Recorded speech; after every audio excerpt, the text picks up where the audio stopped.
So number 20 or number 3 on both the AB and BC exam for 2019 dealt with this graph of f, and then they're asking you different questions regarding f. They're asking you integral questions, and they're telling you g of x is equal to the integral from -2 x f of t dt, which means if we take, this is the graph also of g prime. Okay, so they're asking you a lot of different questions.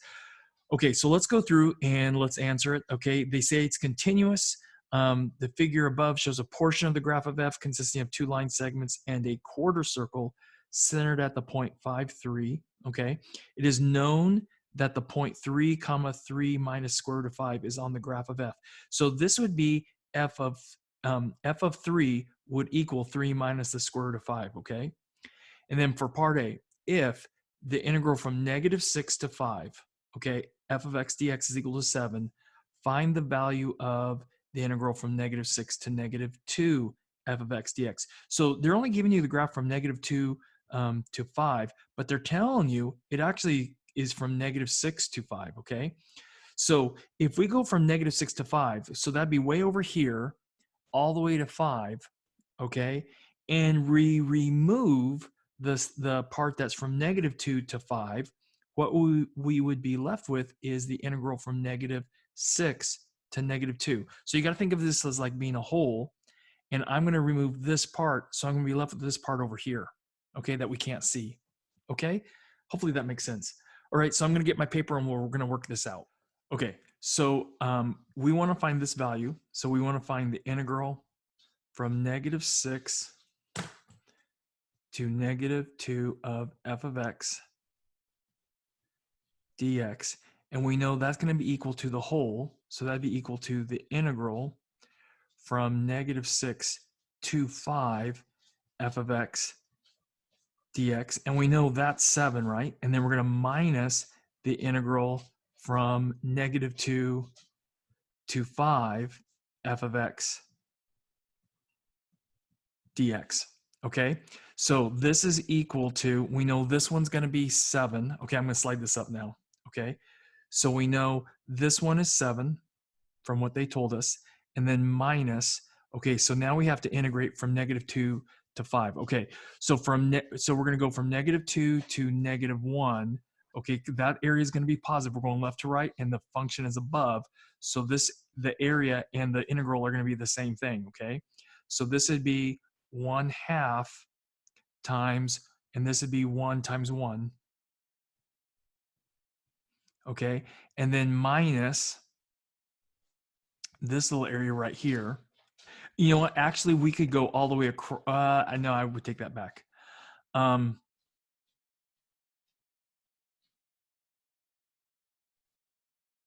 Yeah, okay, so I would remove this area, right? So 1/2. I was just thinking of different ways of doing this. Okay, now I'm going to say this. Okay, this area right here and this area right here are going to cancel out. Okay, and you know this is a slope of 2 right here. Okay, because we're going up 4. We're going up 4 and over 2. So the slope is 2, which would put that at 1/2 right here. Okay, that point right there. So let's add, or I take that back. Let's remove, let's make this negative because this is below 1/2, 1 times 1/2. Okay, and then we need to add, and then I would add this triangle right here. Okay, so this would be 3/2 right here. Okay, so plus 1/2 times 3/2, and then times 3. Okay, now we got to get this area right here. Now this is a weird shape, right? And how do you get this area? Well, we have a quarter circle right here, right? And we have a square right here. So if we took the square, all right, and so we're going to add 3 by 3, and we remove this quarter circle, okay, what would we be left with is this region right in here, okay? So minus, and that's a quarter circle, so 1/4 pi times 3 squared, and close the bracket. And if you left your answer like this, you are done, okay? Because that's the correct answer right there, okay? Now, can we clean it up? Yes. Am I going to? Yes, okay? But I would want you to leave, I'd want you to just leave it because that's the answer, okay? It's a weird form, okay? But it's the correct answer, okay? So 7 minus, and this would be 1/2, and then this would be minus 1/2. Those are going to cancel out. And that makes sense because this equals this area above and below match, right? They're the same size, okay? And then this would be minus 1/4. And then this would be plus 9/4 plus 9 minus 9 pi over 4.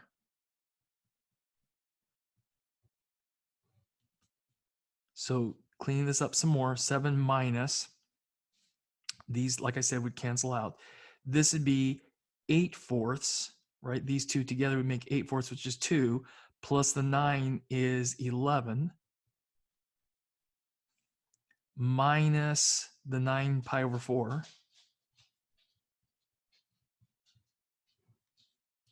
And so this would be 7 minus 11 minus, or plus 9 pi over 4. And then 7 minus 11 would be -4 plus 9 pi over 4. But I wouldn't take all the time to do this on the AP exam, okay? Let me slide this up.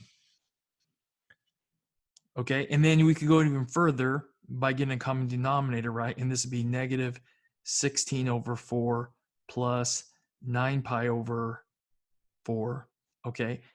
And so we could write this as 9 pi minus 16 all over 4, okay? But once again, I would stop. I'm going to put a red mark right here. I would stop right here because that is a correct answer, okay? That's a correct answer. It's just an unsimplified answer, okay?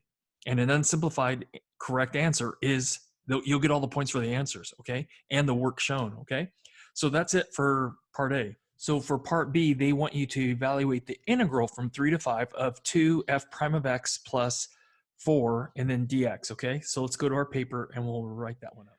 So this is the integral from 3 to 5 of 2 f prime of x and then plus 4.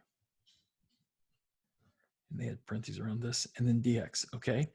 And now what I would do is I would break this up into two integrals, okay? So this is equal to, and the integral of this, and I'm going to bring the 2 out. So it'd be 2, the integral from 3 to 5 of f prime of x dx plus the integral from 3 to 5 of 4 dx, okay? So now what I know about this is if I integrate this, this is going to be f of 5, or f of 5 minus f of 3, right? So this would be equal to 2, and this one becomes f of 5 minus f of 3, close my bracket, and then plus, and this is going to be 4x. So let me write this out. When I integrate 4, it's going to be 4x, and we're going to evaluate that from 3 to 5. So this would be 2 times f of 5 minus f of 3. And then plus, this is going to be 4 times 5 minus 4 times 3. And that's 2 times, okay, so what is f of 5? Okay, so f of 5, you're looking on the graph, okay, because this is the graph of f, and f of 5 is 0, okay? So we could put 0 here, and then minus f of 3. Well, what the heck is f of 3, right? It's right in the middle, right? Well, back over here, this is telling you that f of 3 is 3 minus the square root of 5. So this would be minus 3 minus the square root of 5, okay? So we're going to subtract all of that, okay? And then plus, and this would be 20 minus 12. So that's going to come out to be 8.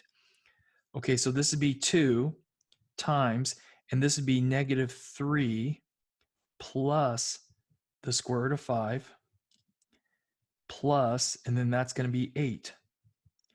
And then 2 times negative 3 is negative 6 plus 2 square roots of 5, and then plus 8.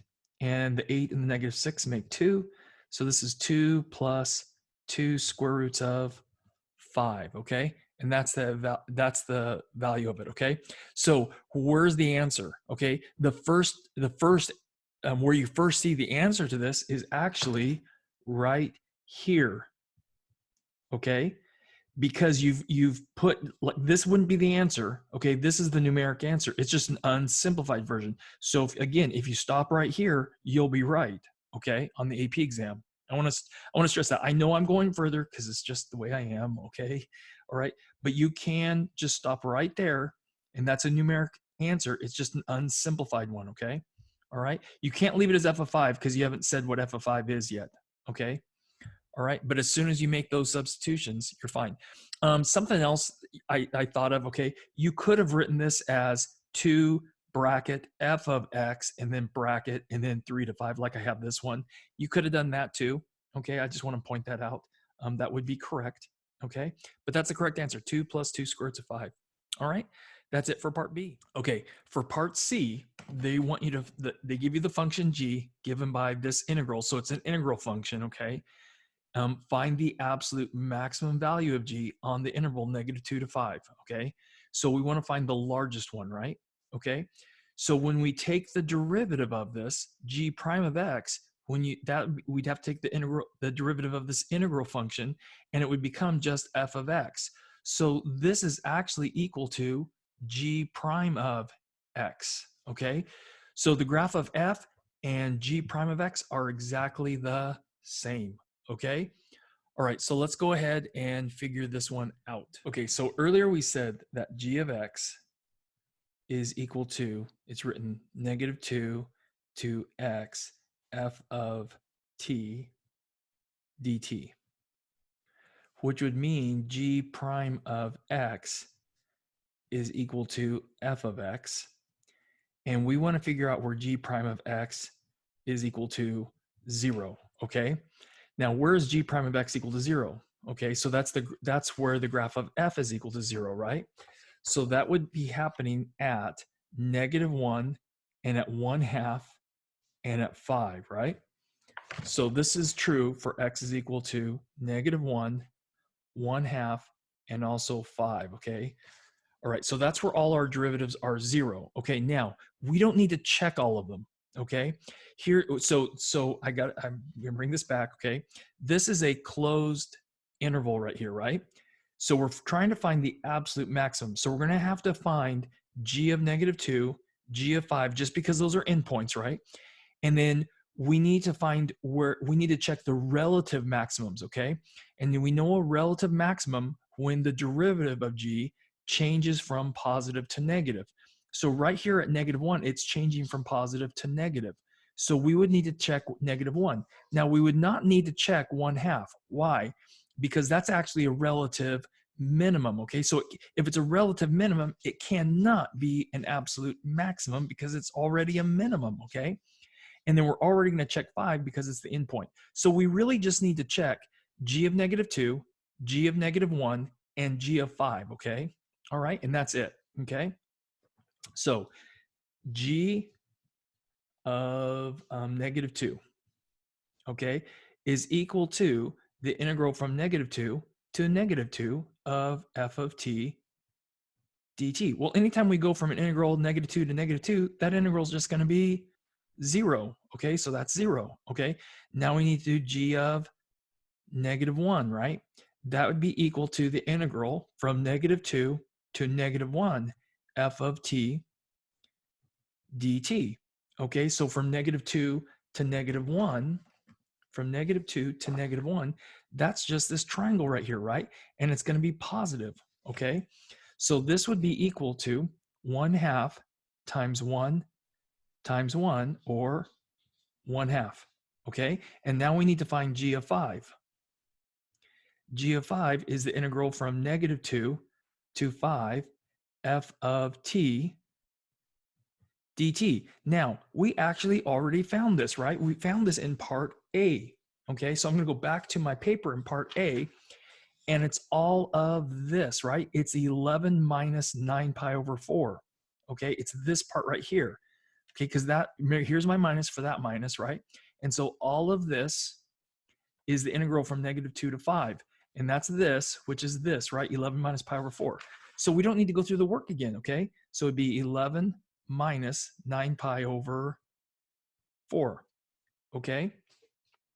So let's look at this, okay, and think about what, because we're looking for the absolute maximum, right? Okay, now let's take a look at what if this would be 44 over 4, because we've got to compare this one to this one, right? We know this one's bigger, right? 1/2's bigger than 0, okay? So this would be 44 over 4, because that's the same as 11, minus 9 pi over 4. Okay, so this would be 44 minus 27, not 27. Why am I saying 27? I actually know why I'm saying 27. I'm rounding in my head already, okay?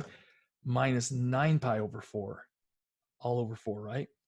Okay, so here's why I wrote 27, because in my head I'm thinking, okay, we can estimate this with pi being 3, okay? 9 times 3 is 27, right? 27. And 44 minus 27, okay? This number is going to be bigger than our denominator, right? So this is going to be bigger than 1, right? So if this is bigger than 1, it's got to be bigger than 1/2, okay? Because the numerator is bigger than the denominator, right? 44 minus roughly 27, okay? And 44 minus 27 would give you 17, okay? And this is being close to being 17 over 4. That's way bigger than 1/2, right? Okay, so the absolute maximum, okay, they're asking you find the absolute maximum value of g on the interval, okay? So the g of x, we would say this, g of x has an absolute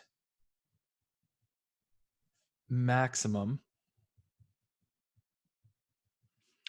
of 44 minus 9 pi over 4 at, and it's going to happen at x equals 5. Okay, and that's the correct answer to C. So this is the closed interval test, or the candidate. It's also called the candidates test. Okay, because you looked and saw where the derivative was equal to 0. Okay, the derivative was never undefined because there's no breaks in the graph. Okay, and then we check and see which ones make the biggest, right? We check the endpoints. And why didn't we check all the critical values, okay? We didn't check all the critical values because this is a relative minimum. And why check it? Because we already know it can't be an absolute maximum because it's a relative minimum. Because if it's a relative minimum, points on either side of that relative minimum are already bigger, right? So there's no way it could be an absolute maximum, okay?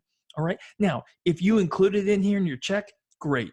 There's nothing wrong with that. You just don't have to, okay? Because it's not a candidate for it, okay? It's a relative min. So if it's a relative min, can't be a relative max, okay? Same thing if they ask for absolute minimum, okay? You wouldn't need to check -1. You would need to check 1/2 though, okay? But you wouldn't have to check -1 because already we know that's a maximum, right? Okay. All right, a relative maximum. Okay, that's it for part C. Let's go to part D. So for part D, they're asking you to find this limit as x approaches 1 of 10 to the x minus 3 times f prime of x and over f of x minus arctan of x, okay? All right, so let's go to part D on our paper and let's record this and say what it's equal to. So we have the limit as x approaches 1 of 10 to the x minus 3 f prime of x all over f of x minus arc tan of x, right? Okay, so that would equal, okay, so I think we can just do a direct substitution, okay? So this would be 10 to the first minus 3 times f prime of 1 over f of 1 minus arc tan of 1. Okay, so this would be 10 minus 3 times, okay, so f prime of 1, okay? So f prime of 1 would be the slope at 1, okay? So what's the slope right here? Well, it's up 2 and over 1, right? It's up 2 and right 1, so that'd be a slope of 2, okay? On either side, it's 2, so this derivative exists, okay? So this would be 3 times 2 over f of 1. Well, what's f of 1? Okay, so going back to my graph, this is the graph of f, so I just need to read the graph, right? So it'd be 1 minus arctan of 1. Okay, so arctan of 1. This is remember, this is the ratio. This is tan inverse, right? So this is the ratio of 1 over 1. Where does that happen at? Okay, so it's going to happen in the first quadrant. Now, for arctan, we're restricted to the first quadrant and the fourth quadrant, right?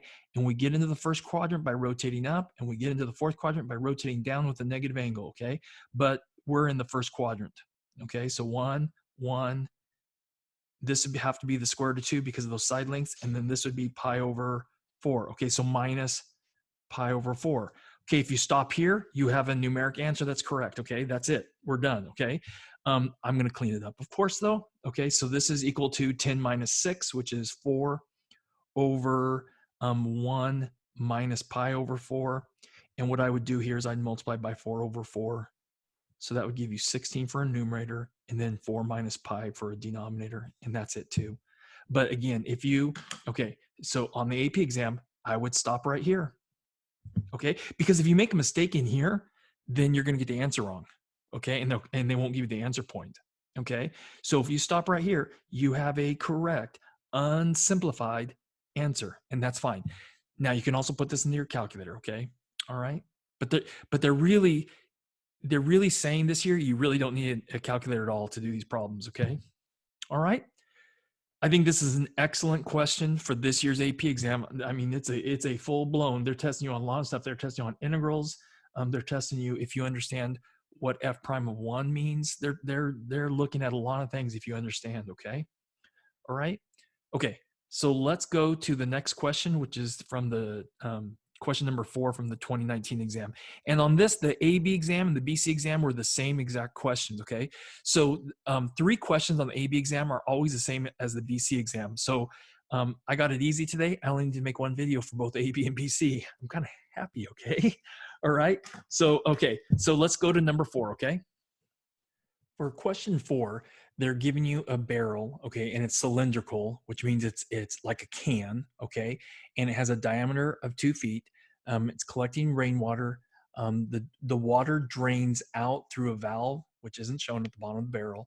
Rate of change of the height of the water in the barrel with respect to time is modeled by. So this is the rate at which the height is changing, and it's dependent upon what the height of the water is, okay? And H is measured in feet, T is measured in seconds, and they're giving you the volume of a cylinder volume is equal to pi r squared H. They'll give you formulas like this that you're not expected. You are expected to know the area of a circle, circumference of a circle, those basic geometric shapes, but not the volume of a cone, or not cone. This isn't a cone, cylinder, okay? All right, so for part A, find the rate of change of the volume. So that would be dV dt of the barrel with respect to time when the height of the water is 4 feet. Okay, so we want to find dV dt when H is equal to 4 feet. Okay, and then we want to indicate units of measurement. Okay, so we'll do that on our paper. Okay, so what we know from this is that we're trying to find dV dt, okay, when H is equal to 4 feet. Okay, and so some other things we know is we know dH, we know the rate at which the height is changing, because that's dH dt, and we know that that's equal to -1/10 the square root of H. Okay, and then they also gave you the relationship, right? They gave you V is equal to pi r squared H. Okay, now any numbers we can put in, we want to put in, right? Okay, if it's not changing, okay? This radius, okay, is not changing, okay? Because if the barrel has a diameter of 2 feet, then it has a radius of 1 foot, right? And the water would have to have a radius of 1 foot the entire time, even if it's going, the water's level's going down, right? And that volume's going down, but that radius of the top surface of the water is still 1 foot, okay? Because it's taking on the same shape as the barrel, okay? So this R we can replace with 1. Now, what if you didn't? What if you took the derivative? We'd have to use the product rule, and then you'd realize that dr over dt, because that's what you'd pick up, that would be 0 because the radius isn't getting bigger or smaller. It's staying the same, okay? And because dr over dt would wind up being 0, we can just plug 1 in here for our r, okay? So this actually becomes volume is equal to pi times 1 squared times h, okay? So that means volume is equal to pi h, okay? So volume and is the same as pi times the height, okay? Now for this barrel, okay? So now we want to take the derivative with respect to time of both sides, okay? You wouldn't need to write this. You could just go right to finding the derivative, okay? Like on the AP exam, just to save time. Okay, so this left side becomes dv dt is equal to, okay, so this is pi times h. Okay, so we just got to take the derivative of h with respect to time, which would be dh dt. So this would be pi times dh over dt. But we know what dh over dt is, right? It's negative 1/10 square root of h, okay? So dv dt is equal to pi times negative 1/10 the square root of h, okay? Or dv dt is equal to negative pi over 10 square root of h. Now, we want to find this when h is 4 feet, right?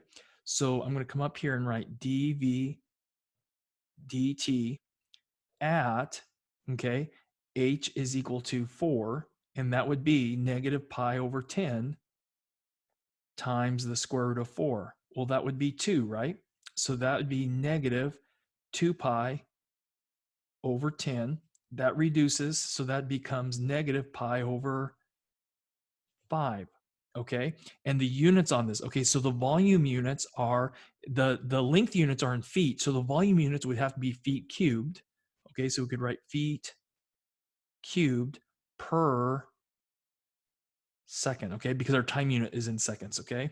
So we could say this, when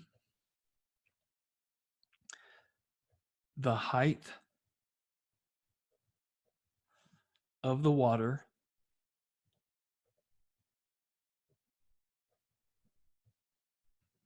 is 4 feet, the volume of the water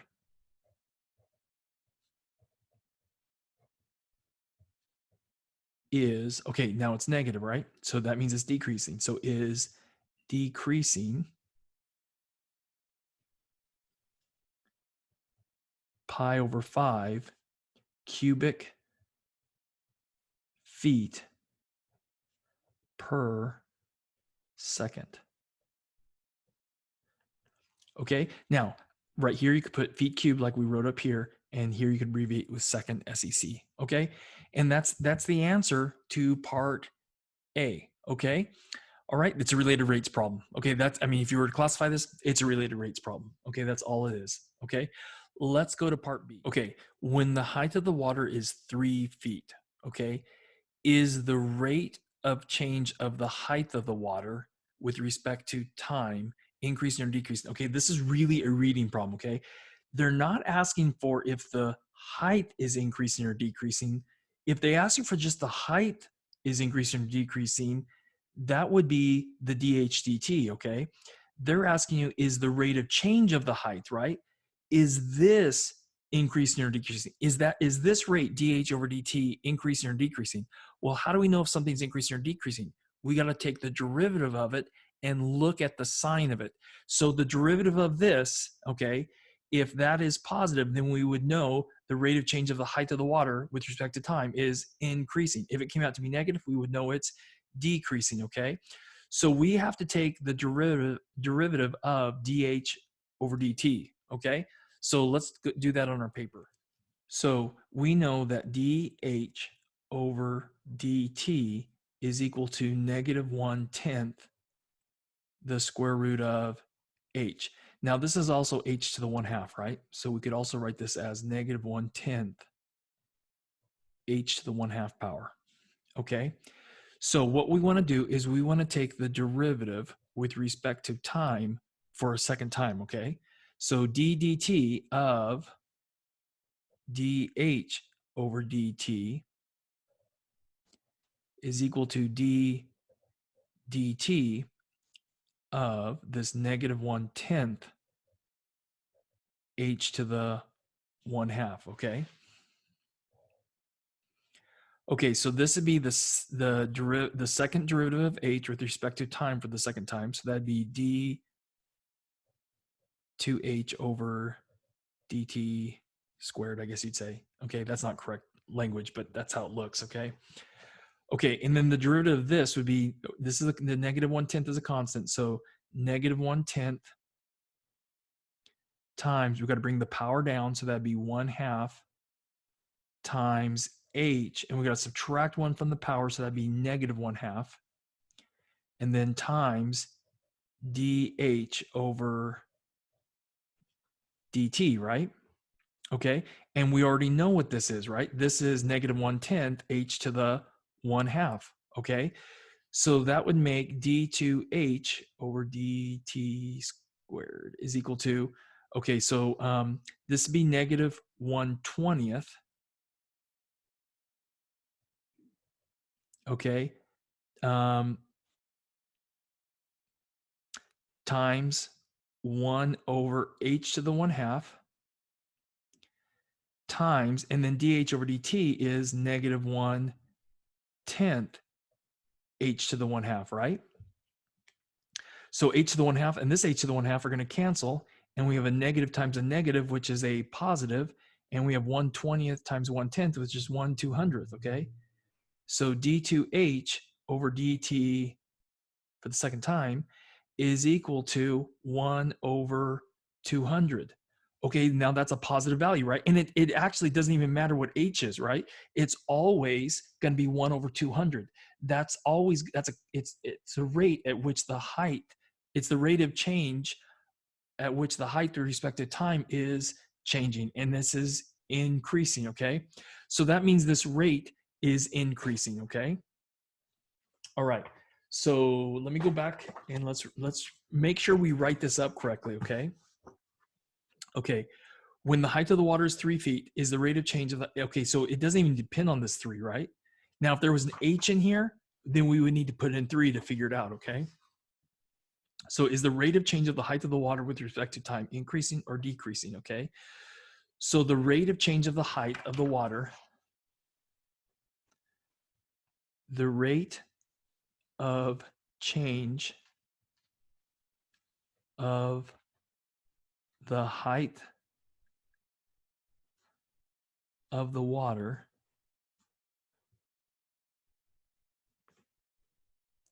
is what with respect to time, right? Because that was in there. With respect to time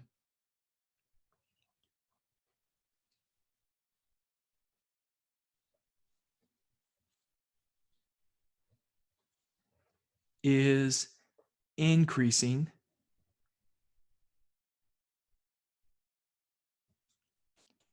at t equals 3 seconds. And we got to give a reason, right? And it's because this value is positive, okay? Because d2h over dt for the second time is greater than 0 at t equals 3 seconds, okay?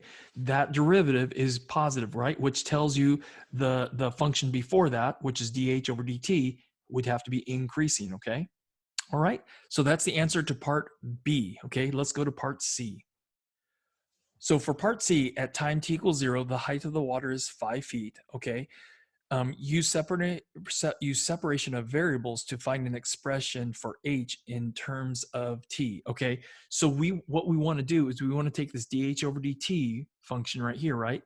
And we want to use separation of variables, and we want to get a function with just h. Okay, all right, so let's go ahead and do that on part C. Okay, so what we know is dh over dt, which is a differential equation, right? And that's equal to -1/10, and that's h to the 1/2 power, okay? And we also know that h of 0 is equal to 5 feet.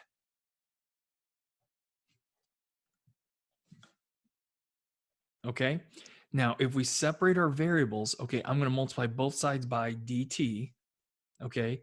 So I'm going to do this in a couple steps. So dh is equal to -1/10 h to the 1/2 dt, right? Okay, so now okay, so you want to get your h's and your dh's all on one side. So this is h to the 1/2. So I'm going to move it over here and make it 1 over h to the 1/2, okay? So this is 1 over h to the 1/2 dh is equal to, and then this right side becomes -1/10 dt, okay? So we're going to rewrite this as h to the -1/2, and I'm going to integrate both sides. So this is going to be the integral of h to the -1/2 dh is equal to the integral of -1/10 dt. Okay, so to integrate this with respect to h, we're just going to add 1 to our power. So adding 1 to -1/2, it gives us h to the 1/2. Divide by 1/2, but since we're dividing by a fraction, it's better to multiply by the reciprocal. So dividing by 1/2 is the same as multiplying by 2. And then that's equal to -1/10 t, and then plus some constant c that we don't know yet, right? Okay, so then we want to get a function that's just h, right? Okay, so you know what? Actually, right now, I would put this in. Okay, so we know at t equals 0, h is equal to 5, right? So we know that if we put 0 in for t, we get 5 for h, okay? So 2 times 5 to the 1/2, that's the square root, right? 1/2 power is square root, okay, is equal to -1/10 times 0 plus c, okay? So this would be 2 square roots of 5 is equal to c. So we now know our constant, okay? So that means, and this would be the square root, right? Okay, so this would mean 2 square roots of h is equal to -1/10 t plus 2 square roots of 5, because we know our constant, this constant right here is c, okay? And I replace the 1/2 with the square root, okay? All right, so now the next thing I need to do is I'm going to multiply both sides of this equation by 1/2, okay? So that would make the square root of h is equal to, and if I multiply this by 1/2, that would give me -1/20 t plus the square root of 5, okay? And then the next thing I would need to do is I would need to square both sides, okay? And so h would equal -1/20 t plus the square root of 5 squared, okay? And that would give me the height for any time, okay? So we could also say it like this: h of t is equal to -1/20 t plus the square root of 5 squared. And let's just double check, because if I put 0 in here, I should get 5 out, right? Okay, so if I put 0 in here for t, that's going to make this 0, and I'm going to have the square root of 5, right? 0 plus the square root of 5, which would just be the square root of 5, and squared would be 5. So it works, right? It gives me the correct initial condition that I had at the very beginning, right? And I would just make sure, because it should do that, okay? All right, and that's the correct answer for part C. Okay, and this was solving differential equations. So in one question, they asked you related rates. They were asking you to find you had to do implicit differentiation on part B, And so they asked you a lot of different calculus questions within one question, okay? I think this is another good example of what you could see for this Tuesday, okay? All right, guys, that's it for today, okay? Um, and just have a great day. I'm gonna be meeting with you guys on Zoom in just a few, probably in just a few minutes, okay? All right, you guys, you take care. Bye-bye.